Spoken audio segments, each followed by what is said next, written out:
Say what you want about Howie. My man is wheeling. He's dealing. He's styling. He's profiling. He's got some Ric Flair in him now. Woo! Big move. I mean, this is a big time move with Chauncey Gardner-Johnson coming to the Eagles. You talk about an immediate impact player.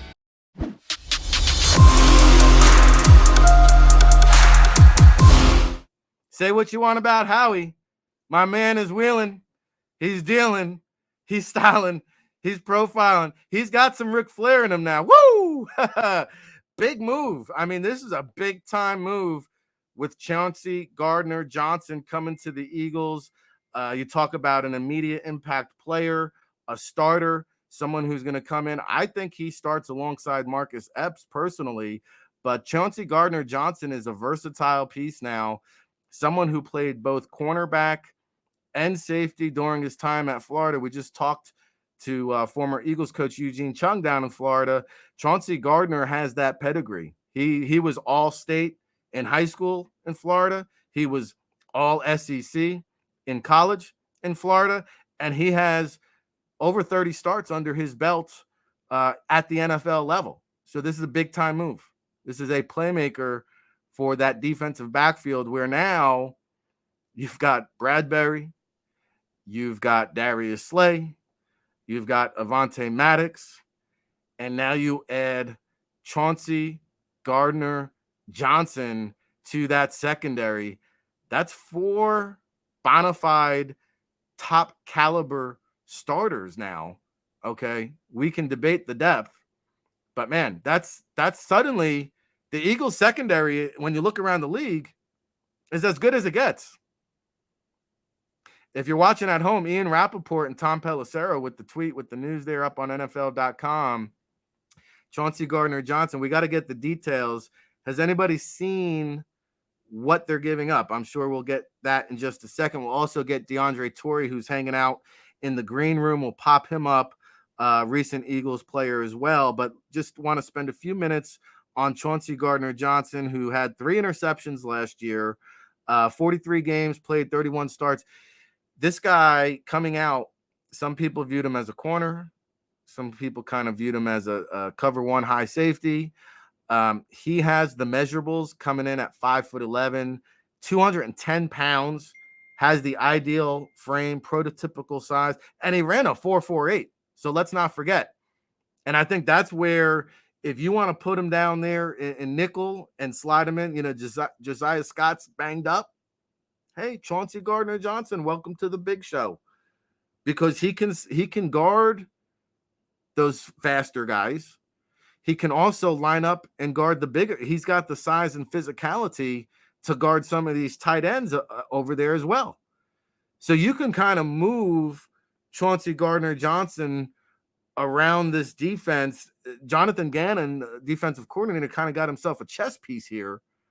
And who knew? I mean, who knew he was even going to be available? But he can play man. He can play zone. He can play slot. He can play center field, corner, safety, big man, fast man. This is a great move. I like what Howie Roseman is doing here. And listen, guys, if there was any question that the Eagles weren't all in, you've got your answer. Howie Roseman is doing anything and everything he possibly can to get that chip.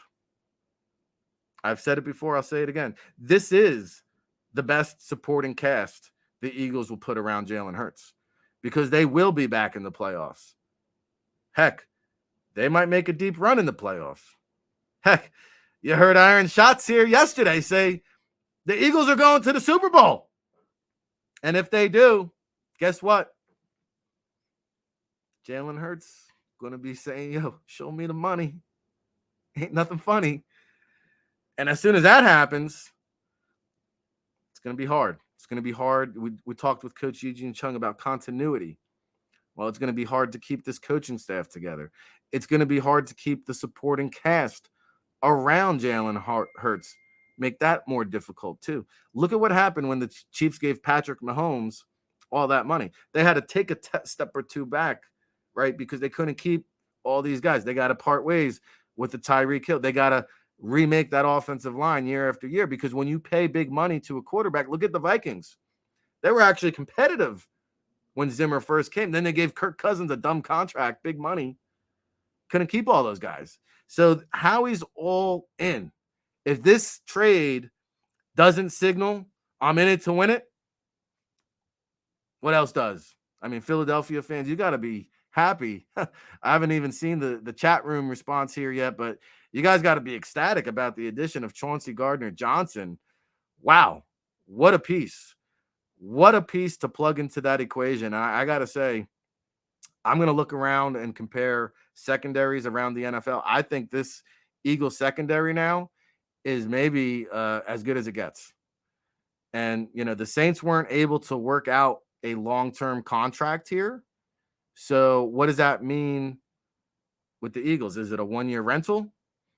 Is there a negotiating window here? Is that why maybe the terms weren't announced in terms of what the compensation is? Because, hey, if I can lock up Chauncey Gardner-Johnson, he's going into his fourth year, still in a prime of his career. If I can lock this guy up, this is a nice piece.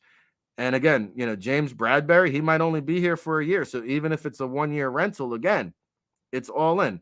Even if it means Bradbury and Gardner-Johnson are here for one-year rentals, it's all good.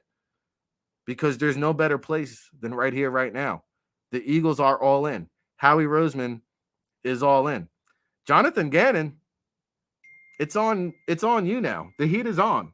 Okay? The heat is on Jonathan Gannon, because I'll tell you what, you've got all the pieces to the equation, right? Now we've got to get Gannon to figure out that formula. And when you solidify the secondary, it allows you to be a little bit more aggressive up front too. So hopefully, you know, we talked about the fourth least amount of blitzes a year ago. Well, guess what? You got 3 good cover corners. You got a bona fide safety now. Maybe we send Hassan Reddick a little bit more. Maybe Brandon Graham, we can send him in a little bit more on some blitz packages, because when you've got good coverage, you can get more creative with the front seven. So I'm looking at you, Jonathan Gannon. Yes, you. Wake up in the mirror. Let's get aggressive. Let's get after it. Let's unleash the hounds, right? I mean, this is big news. This is a good move. Anybody who disagrees with this move doesn't know what they're talking about. Again, we don't know what the compensation is. News is just coming down the wire. We'll be keeping tabs right here on JAKIB Sports all day long. The Sports Take guys, I'm sure, will have a lot to talk about at noon.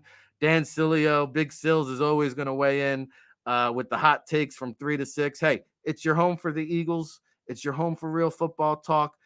We kick it off 7 a.m. with Jeff Kerr around the NFC East. We've got the Mac and Mac Show, Birds 365 from 10 to 12 or 8 to 10. I'm sorry, the Football Playbooks from 10 to 12. We'll get the lineup right. We'll get it tight. We'll get it right, just like this Eagles secondary is tight and right. But boy, oh boy, kudos to Howie Roseman. He is working the phone lines, and there could be more to come. We shall see. Stay tuned. 4 p.m. is the deadline for this 53-man roster cut down. And Jalen Reagor, the trade talks are heating up. The trades might not be done. Howie's on the line. Stay on hold. We'll stand by and keep you posted right here on the Football Playbook if anything else comes down the wire. Good job, Xander and Tone, keeping me in the loop here. It could be a sign and trade deal. We shall see. So more to be continued on the Chauncey Gardner-Johnson trade. We're going to keep it right here on the Football Playbook.